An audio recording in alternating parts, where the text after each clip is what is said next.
So, joining me on the Lewis Nichols show today, I just had to check with him to make sure I was pronouncing the name correct, but it's Matt Rehwoldt. How are you doing?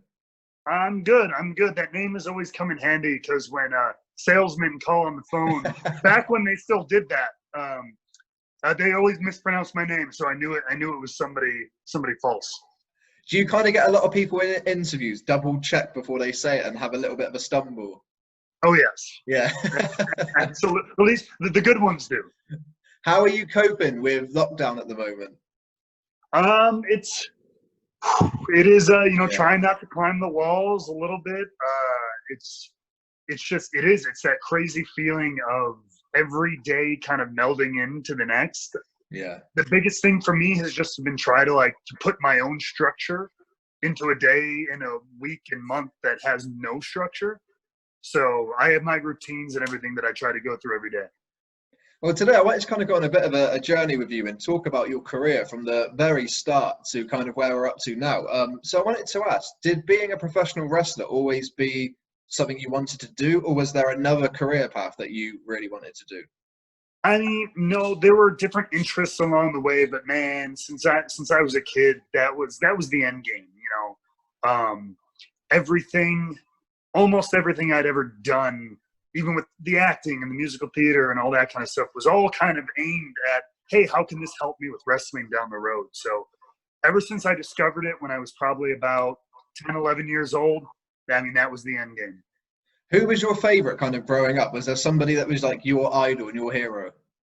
So I always have kind of two that I go to for this. And the cliche one that I think so many people have, Shawn Michaels, for his pure athleticism, the match quality, and the stuff he put on was crazy, so crazy good, and I loved his story.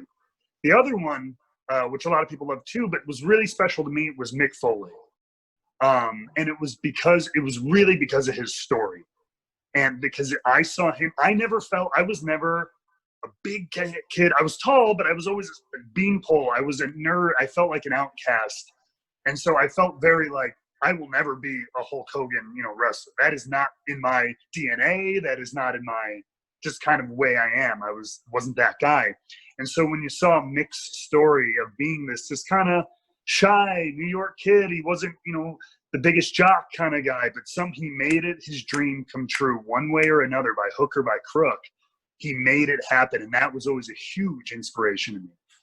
What's it like when you get to meet those people, mentioning Shawn and Mick, and I assume you've met them over your time. So what's it like when you've grown up being a fan and then you're kind of in the same room with them? Do you have to kind of compose yourself? Yeah, so I mean, anybody who's even just started the wrestling business knows, I mean, there's a big emphasis on etiquette and on hey, once you lace up the boots, you're not a fan anymore, right? So especially, you get signed to something like developmental and you're working with WWE, and now you're going to see a lot of these guys on a semi-regular basis. Yeah, you're in the business now. You're a colleague. You're not a fan. So it's great to say hello. It's great to, you can tell someone how much you admire them, whatever, talk to them, but you're on a different level now. You're not asking for pictures. You're not gagaing over them and everything. Yeah. So you do kind of have to hold it in, and then you go home and punch your pillow and you quote unquote mark out all by yourself in your own home. What were your family's reactions to you wanting to be a wrestler? Because I spoke to so many people about this, because normally a lot of people say, right, we want you to be a doctor, a fireman. So when you said, look, I'm going to pursue this path of being a professional wrestler, what was the reaction to it like?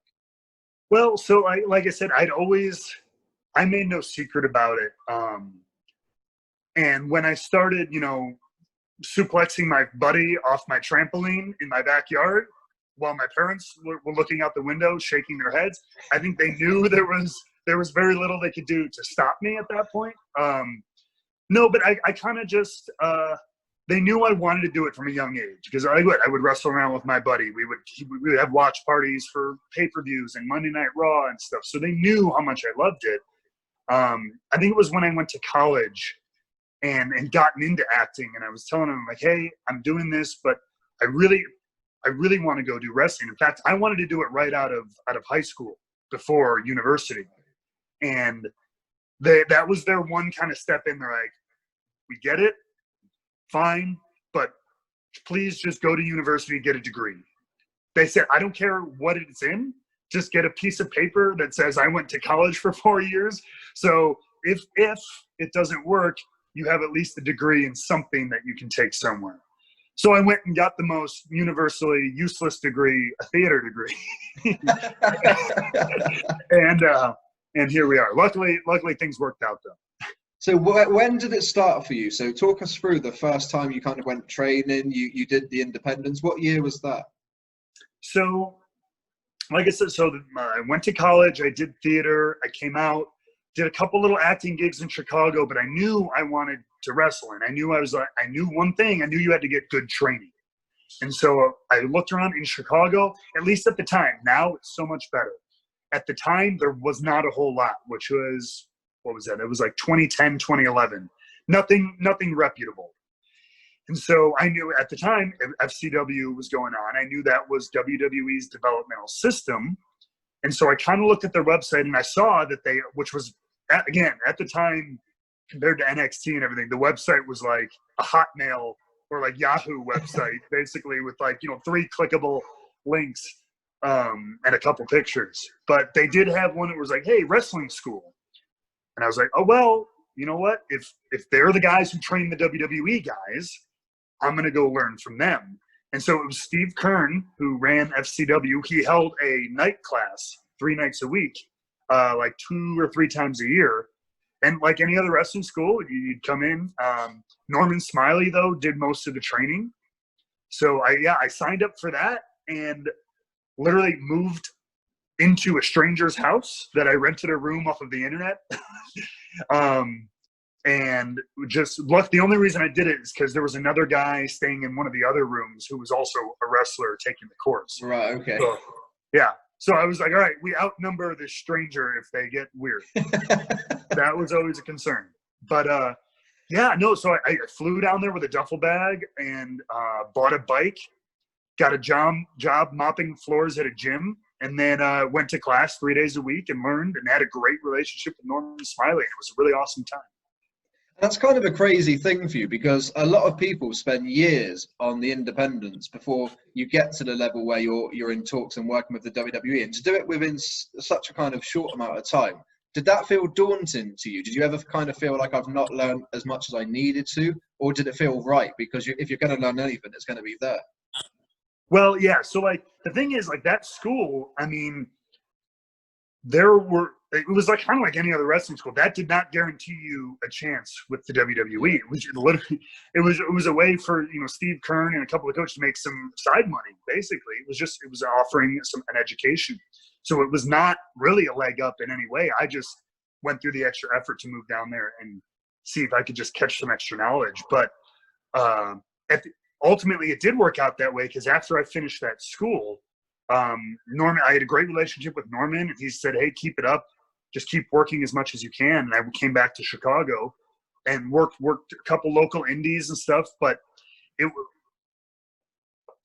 somehow, some way, about 6, 7 months later, I started getting a call from one of the TR people at WWE, just kind of reaching out. And then Norman called me and was like, hey, they were asking about people. And I put your name over and told him I thought you had some raw talent. He goes, I don't know what's going to happen, but just FYI. And then eventually they, a couple more emails. And then I got a call from John Laurinaitis.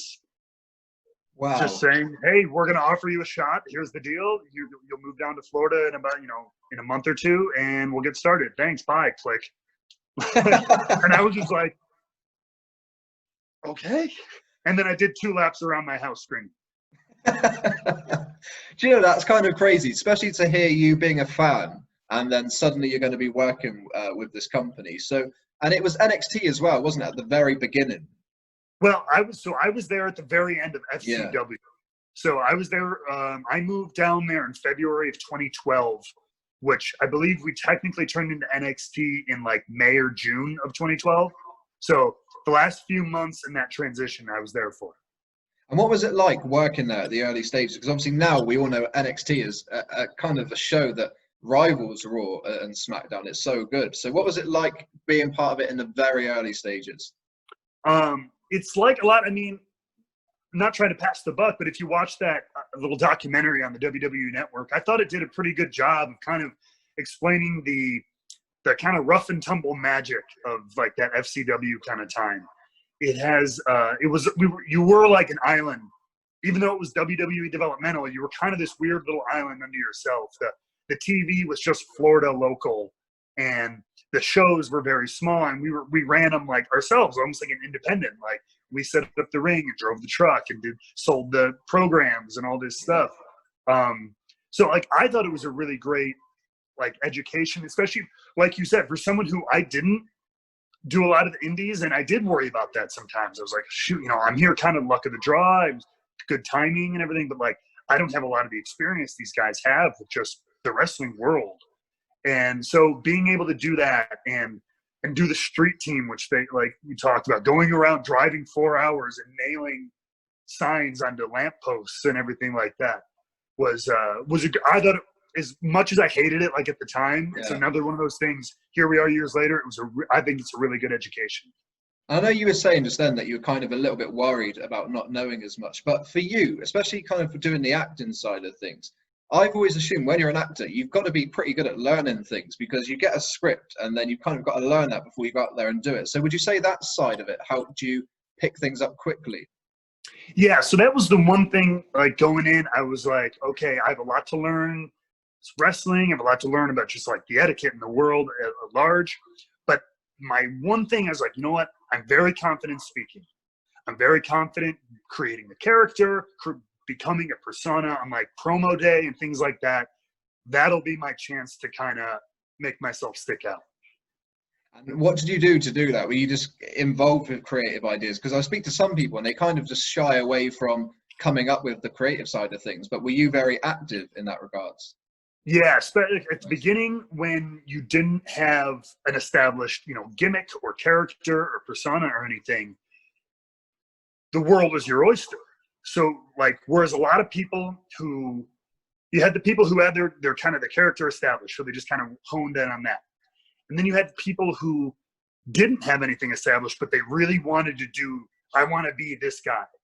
And so even if it's not working, it's like every week they would do the same darn thing, same promo, same character, yell at the camera, say, I'm going to kick your ass or something, right? Like, and it's like, dude. So for me, again, coming from a theater background, I was like, I'm going to do X, Y, B, Q. I did funny stuff. I dressed up in costumes. I would sing. I did Shakespeare sonnets, goofy stuff, serious stuff. I tried to really do like run the whole gamut of just creativity. And that came across because you had this ability to connect with an audience. And I think, again, that comes probably from the acting side and creative side of things, because when you've come up with something, you're going to be more passionate about it. And I guess when it comes to displaying that in front of us, the fans, that's why we connected with you so much, because, you loved it. Oh, yeah. I mean, I think when people can, they always say, even in acting, it's like people got a good, even if they don't know what, great acting or performing, people have a great BS meter. Yeah. You know what I mean? Like you can, even if you don't know what it is, you can just feel when someone's not genuine or isn't feeling something. And so I'd like to think that was one place I tend to shine is legitimately feeling something, becoming something. A lot of us obviously remember you from your time in the tag team, the Vaudevillains. Now, how did that come about? Because I always wonder how certain tag teams come about. Was it a chemistry between you and Simon? Like, how did it all happen? That's a weird kind of happenstancy sort of thing. I've told this somewhere before, but I don't really know. Like the true who said what to make it all happen. But the story I was kind of told was, at the time I'd finished up something. I was doing the Drama King singing opera character, and I think I'd run its course with somebody, whether it was like Colin Cassidy or it was Mojo or Rowley or something, and like there wasn't anything next for me. And so then Simon had recently gotten there, and I believe was doing like the Rosebud things, where they were just out there with Adam Rose and stuff like that. But the story I was told was that Triple H saw him at an NXT taping, with the mustache and everything. It was just like, huh. And then there was me who kind of didn't have anything up on deck. He's like, well, English has this kind of wild, like theatrical singing character. Simon's this like strong man, old timey. I don't know. Maybe there's some weird sideshow thing with them. I don't know. Again, that's the story I was told. And so all the NXT coaches and everything came running to us like the next day, like, hey, you guys need to come up with an idea. Tag team wants some sideshow thing. Figure something out. Wow. Okay. So we talked a little bit, and then I remember we talked with Dusty Rhodes. We sat down with him briefly, and he was just like, let me know some ideas, and we'll get to work on something, because they wanted to kind of start running with it soon. And so I remember I went home that night, was like, all right, everybody kept talking about like sideshow, vaudeville, black and white. So I'm like, vaudeville. And then literally I was just like, vaudeville, we'll probably be bad guys. We'll be villains. Okay, vaudevillains. That's cheesy and clever, right? So let's try it at promo day. And we did, and they loved it and ran with it. For you, because you had so many standout moments and you wrestled some of the best tag teams in the WWE. So for you, is there a standout moment? Because obviously winning the NXT Tag Team Championships must have been a highlight for you. I mean, that was like the first great moment of like my career, I think, because a lot of awesome moments before that, don't get me wrong. Yeah. But that, I mean, I still remember walking into the Barclays Center. I mean, coming from that FCW, you know, driving the ring truck to our own shows of, 14 people a couple of years ago, and now walking into Barclays where we sold it out. Like, it wasn't just, hey, we're going to have a couple thousand people here. We sold it out the night before SummerSlam.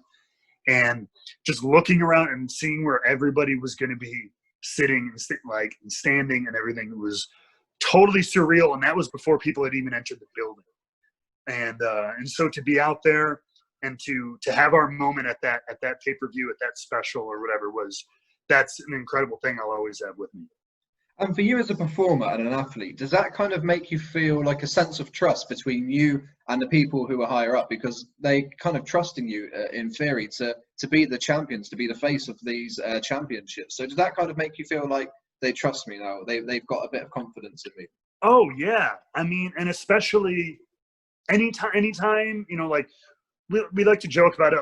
Hey, wrestling, it's a show, so the titles aren't like really like anything, right? It's a scripted kind of, we're telling stories, but when you really think about it, they do, because when you have something like that, it's showing that we want to put you in front of this division or this kind of group, this TV show, whatever it is. So like it does mean something. And not only that, so to do it in general is a huge honor, but then to have it at that first really big show of NXT, which was going to be full of highlights, for them to be like, yeah, we want to go with you guys being one of our moments on this first big show, is a huge honor.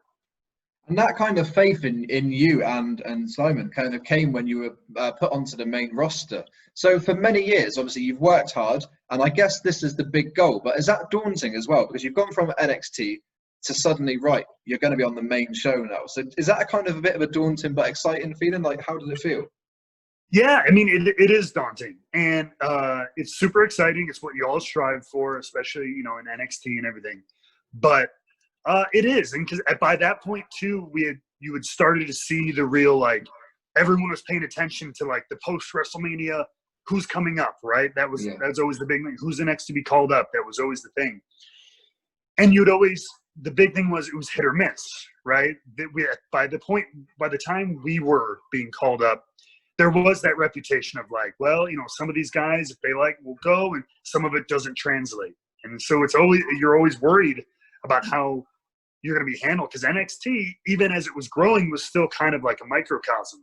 And we had our own little world. And especially with us, with such unique and like defined characters that weren't too, just generic or general. Yeah. We had very specific characters. And the NXT audience was a very specific kind of audience. So there was a little bit of that nervousness of how it was going to translate. And sometimes you kind of hit it there. A lot of people are loved in NXT. They come over to the main roster and it just doesn't work. There's something that's not quite right. The audience don't connect to them, and they're kind of not themselves. Why would you say that is? Because is there kind of different creative teams in NXT and WWE? So that's part of it. There are, but so it can be a couple of things. Sometimes it is the creative team, because at the end of the day, there's different management, there's different creative on the different shows. Obviously, Hunter, Triple H runs NXT. That's his baby. That's all his. And Vince McMahon is still in charge of the main roster shows. So there is a difference of opinion sometimes with certain talent. But sometimes even before a lot of like that creative comes into play, the audiences, they're just different. I think they're melding more now. I think that NXT audience that we kind of lit that fire with is now really expanded into the main audience. But at the beginning, and still a little bit to this day, that WWE audience is so much broader. Yeah. You know what I mean? Especially because for a long time, NXT was only on the network or on the internet. So you had to go seek it out. And so the people who sought that out were very dedicated, very specific fans, hardcore fans, loved their characters, loved the gimmicks, loved to get involved with these very interesting storylines. The WWE audience has that, but it also has 5-year-old kids who don't know what a vaudevillain is, maybe, or who don't understand what certain characters are. Maybe like the Ascension. Maybe they didn't know what vampires and like things like that are. They don't quite get. They're just there, and because they like John Cena doing this and throwing guys. There's a lot more. It's just such a more broad audience, and so your characters that are going to be more broad in general might click a little bit easier. And so it was a little bit harder, I found, for the more unique, which was cool, but they were very unique and specific characters, had a harder time translating. So what was your relationship like with Triple H? Because you said kind of NXT is his thing. He's really involved in that. So what was your relationship like with him? I would say it was good. If not not super close like some people have. We weren't like there are a lot of your Kentas, Hideo Itami, Finn Balor's, your Kevin Owens, guys that were clearly like scouted by Hunter, were obviously very pet projects of his and his guys. We weren't that. We were kind of just talent that was homegrown and that they'd taken a chance on, and we had grown and developed and worked. So I would say it was good. I never had any issues with Hunter or anything, but we were never like that. Yeah. What's Vince McMahon like as well? Because a lot of people have different stories. They kind of say he's a fun guy, like they go in and is kind of nervous walking through his office door. Like, what were your dealings with Vince like? So Vince is an interesting character because he's got all this lore behind him, right? All the stories, especially like funny coming from me now. Like you hear the commentator stories about him yelling over headsets and all this stuff, and I guess like it's all true, and it's also all a bit of like a smokescreen and exaggeration. He is an extremely passionate guy. He loves this stuff. I've never seen anyone who works hard. You hear stories like this, but it's true. I remember Simon and I were driving from SmackDown or from Raw to SmackDown when they were taped Monday, Tuesday. It was like a 4-hour drive. Raw ended at like 10, 11 o'clock. So it's like 3 a.m. We get to the hotel. We walk into the lobby. There's this squat, jacked up dude waiting at the front desk. And I don't remember who I asked, but I leaned over to one of the crew that was with us. I go, we know who this guy is. Is he like some fan or something? He goes, that's Vince's trainer.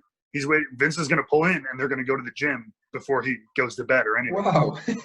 So we're talking about a guy who at the time, was late 60s, almost 70, was going to, at 3, 4 in the morning, going to run into the hotel, hit squats or something before he even lets himself sleep. So the guy is crazy dedicated. He can be very passionate and get pretty intense.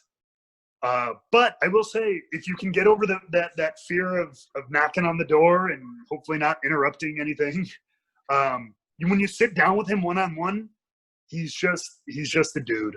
Like he wants to hear you. He loves confidence. He wants to hear you, express your idea clearly, concisely. Tell him what you're interested in. Tell him what you want, and he'll see what he can do about it. Once you're in there, one-to-one, he's super easy to talk to. And I kind of wanted to go a little bit back to the Vaudevillains, and I think it was Money in the Bank, and it was a fatal four-way, and that was one of my favourite matches because you had people like Gallows and Anderson. Yeah, Enzo was in there as well. So what was it like working with teams like Gallows and Anderson? Because I kind of count them as one of the greatest tag teams out there. Oh yeah, I mean between them, like they were new at the time too, so they had just debuted. But I had followed them from Japan and stuff, so I was a huge fan of theirs.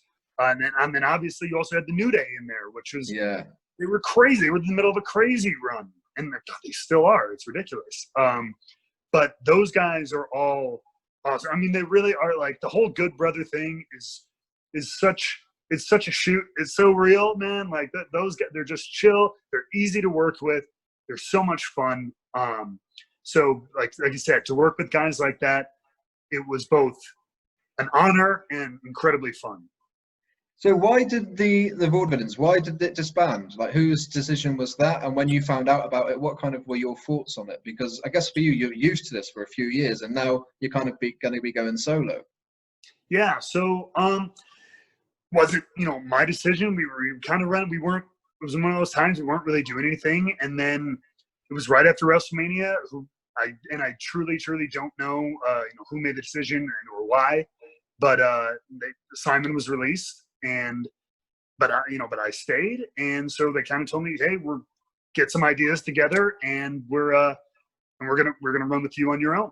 And so I said, okay. I was always ready for that to happen. You always got to be ready for crazy change in circumstances like that, especially if you aren't a tag team. You always got to have like back pocket stuff, because sometimes you never know. You'll be winning the tag titles one week and breaking up the next. You never know. So I had my stuff ready to go and was ready for the challenge. Did you reach out to him? Because I guess that must have made you feel a little bit uncomfortable, kind of being in this team, but you're the one that's staying, he's being released. Like, did you reach out to him and kind of say, look, good luck and everything? Yeah, no, of course. And I think Simon said this in other interviews. We always find there's tag teams that are either two ways. They're either like really good, they're best buddies, riding, rooming together, or you're kind of not real close. And we weren't. We were totally professional, and we worked well together. Just outside of work, I don't know. We had different personalities, so we didn't really hang out a ton. But for sure, I checked in on him, wished him well, let him know if he needed anything. And we've texted once or twice since then, honestly, but haven't stayed in touch too much. Well, like you said, you took that opportunity and you ran with it, and it went in a completely new, fresh direction for you. And working with Rusev as well was just brilliant, because you two seemed to have this chemistry. There was something there that just worked and just clicked. So when you guys were working together, did you feel it was different? Were you a bit more passionate about it? Like, what were your thoughts on that kind of partnership? Yeah, that was the dynamic was for sure different, because if you notice, it would waver between, because like Rusev was kind of a upper level heel, and I was kind of trying to work my way up. So it would waver between kind of manager and superstar. Yeah. And then like tag team. And we would keep tipping between those two. So it was a little bit of a different dynamic. But as far as like you said, the chemistry, the feeling, and like the fun we had with it and everything was totally organic. And I loved the way it all kind of went down. And I thought it was something that really worked. And like I said, the key word there was like organic. It was just something people wanted, and they begged for. Not because that's what was the plan, not because that was the angle we were doing, but just because they wanted to see more. I mean, here in the UK, there's a saying called a jack of all trades, which is kind of like, I don't know if you've heard of it before. Yeah. So, that's kind of like you, because not only were you a good wrestler, like you said, you had a kind of that manager role, but also a commentator. So where did that actually come from, them wanting you to work on the commentary? Because you've worked years to be a wrestler, you've trained really hard for it. So how did that come about, and what were your feelings towards it? So that came about shortly after the whole Rusev Day thing kind of came to a close. Which I was disappointed in. We both were. We really wanted to ride that thing out. You can ask him too. We both really wanted to ride that thing out as long as it would go, and I think it had a lot more life to it. but for whatever reason, the chips fall where they fall. And so once again, I was kind of trying to figure things out. I was pitching ideas and trying to get things going. And at the time, nobody was really picking up on anything. And so I remember Tom Phillips came to me and was like, hey, I think you'd be really good at this if you just want to give it a try sometime. You don't have to, it's like you don't stop wrestling or anything. I just think you could do this as like another skill because I think you'd be good at it. And so I was like, yeah, cool. So he's like, come down to the PC and we'll do some stuff in the booth, like in the recording booth. So I did.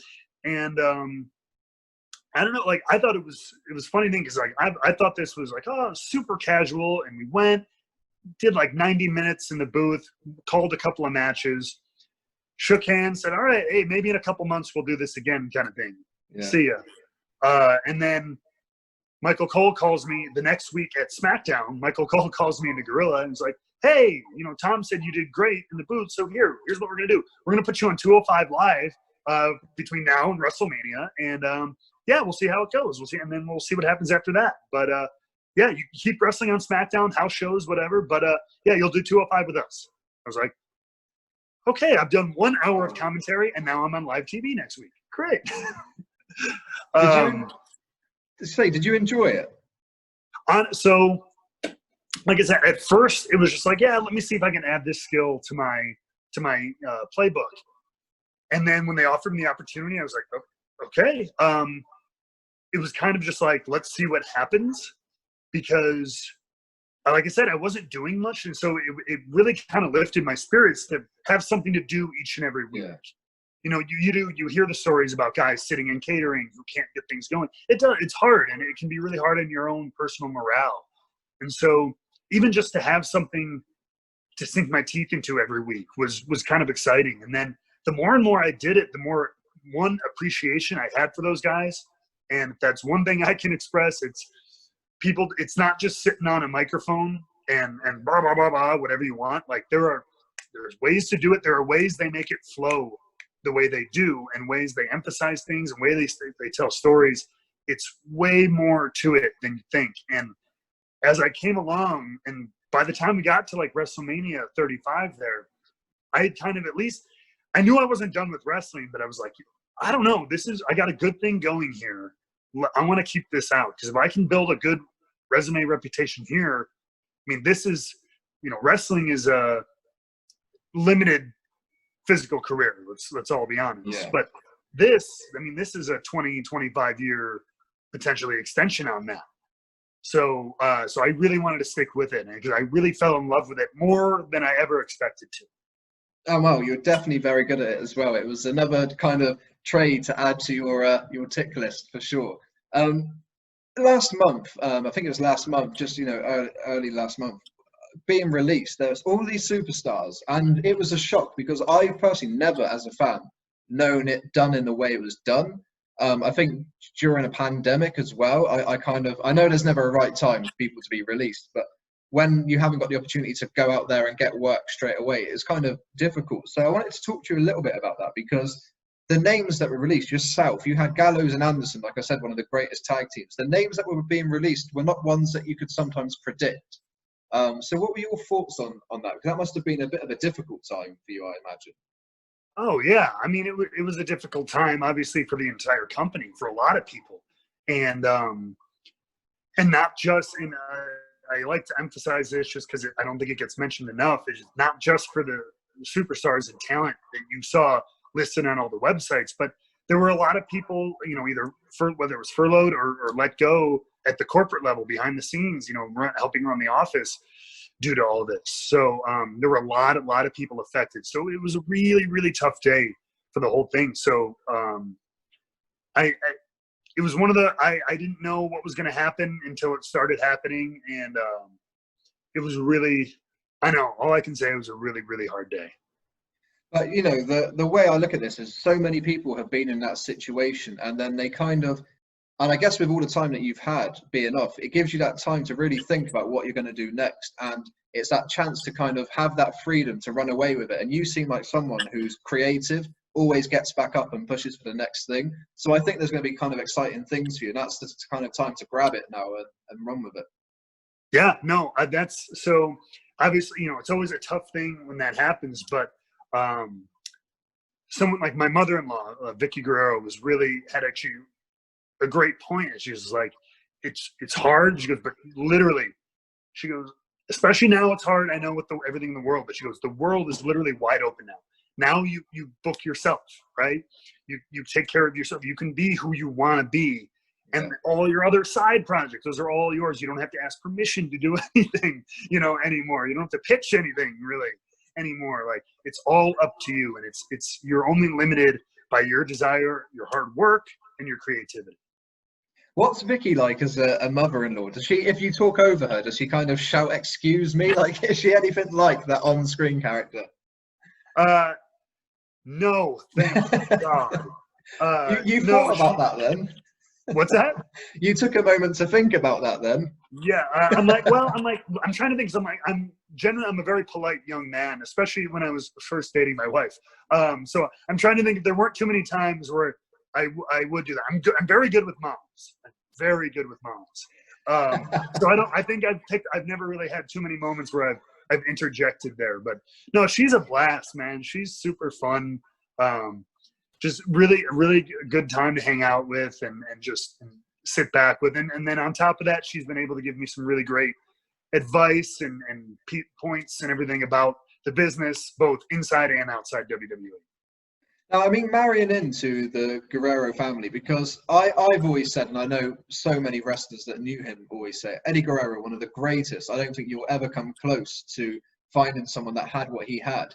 Do you ever kind of ask for stories, or do you ever ask any questions to Vickie or your wife? Like, do you ever ask anything about Eddie? I do, and pretty much none of it is about wrestling. Nice, okay, yeah. I wanted it because for his wrestling stories, between all the guys in the locker room, a lot of the producers and stuff like that, I can get those from any of those guys. You know what I mean? And I have, and they're awesome, and it's great. But from my family, from my in-laws, I want to hear about the man. I want to hear about the father, the husband, and the more personal stories from when my wife was growing up and things. I want to hear about the man that he was to her, as opposed to the wrestler. And you seem very happy and very content, and it's so nice. Even talking to you, you just seem like you're in a really good place. So do you kind of feel that right now? I mean, yeah, like it's my theory on everything is like it's like a sickening positivity, and it probably rubs some people the wrong way. But because, like, don't get me wrong, I have had moments, especially the last couple of months, just with everything, even without the job, just with everything going on in the world. It's some moments where you get down, but I really try to fight hard not to let that stop me, because look, as we know, there's enough going on in the world, even without a pandemic, that will try to chip away at you, that'll try to knock your legs out from underneath you. So you know what? Don't do it to yourself. And being hard on yourself and overly negative or angry, letting those things take over, I find is a good way to chop your own legs out. And so I try to, I stay positive, I think about all the opportunity as opposed to what's not and everything, because that's what's going to move you to the next level. Because I believe that's what's gotten me as far as I've come, was just a belief that belief that it will happen, and I'm going to do whatever it takes to make it happen. And so, I just got to carry that through.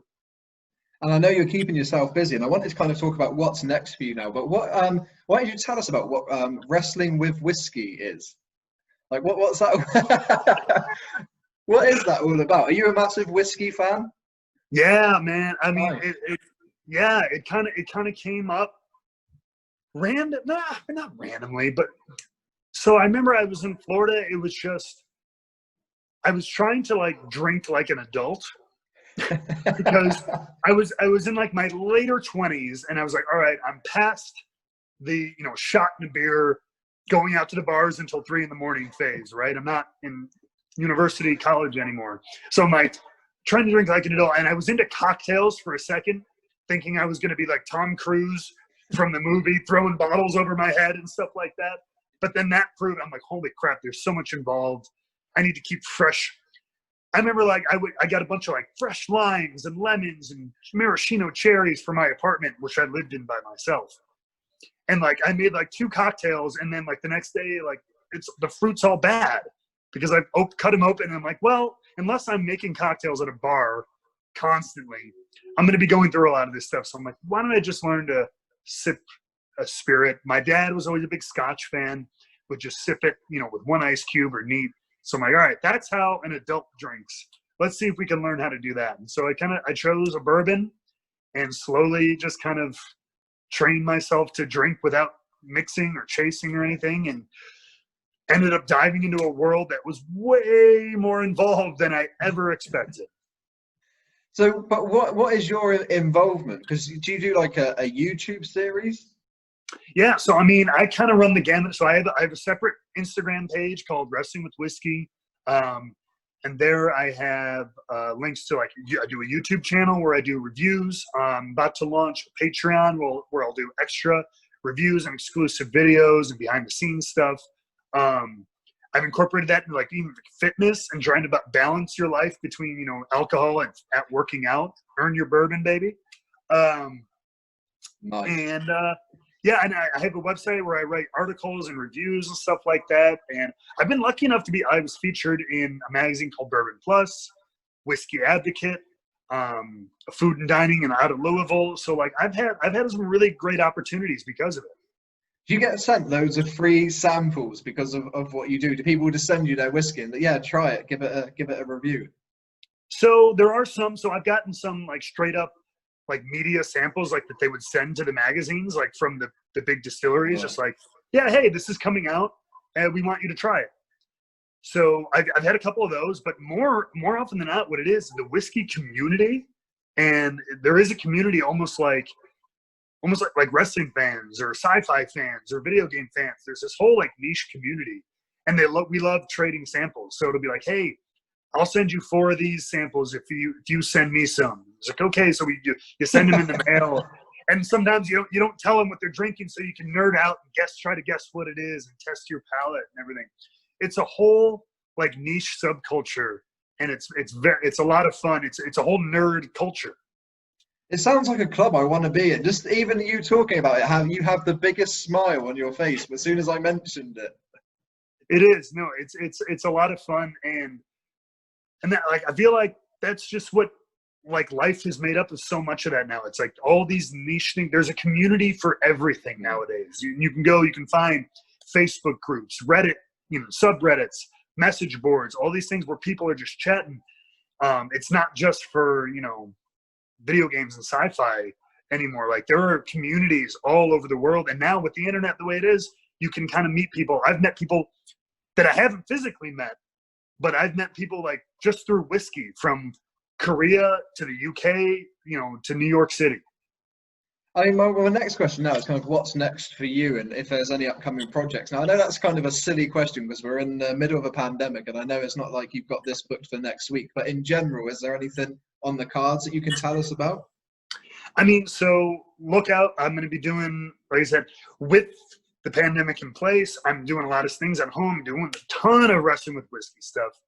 I'm going to jump on the bandwagon of Twitch streaming. Nice. I'm going to mix that with the whiskey. I'm going to be sipping and streaming. So I'm going to try to pair whiskey with whatever game I'm playing. I'm going to see what's appropriate for Call of Duty. What's an appropriate bottle for Final Fantasy. But I have been in touch with promoters and stuff for hopefully down the line, everything like that. I am looking forward to the chance to get back in the ring. Like I said, I'd always said I never said I had my last match when I started doing the commentary. Yeah. You know what I mean? I've always been itching to get back and have an opportunity to do that. I'm talking with some promoters. So when shows can run safely, both here domestically and abroad, I am chomping at the bit to do those. And I'm available for everything. Well, hopefully we'll get you over here in the UK then, because we've got loads of different promotions here. Have you wrestled here before? With WWE, I've wrestled there before, and then I've been lucky enough to do the commentary for the NXT UK brand. So I got to meet a lot of standouts from the UK scene and everything like that. It's been awesome. Well, I'll tell you what has been awesome is talking to you today, and just go through your career as well. It's been so good because you're talented at so many different things. And it's nice how you put it all together to kind of make the package. And I'm looking forward to what's next from you now. No, I appreciate you having me on. This is a blast, and it's been awesome.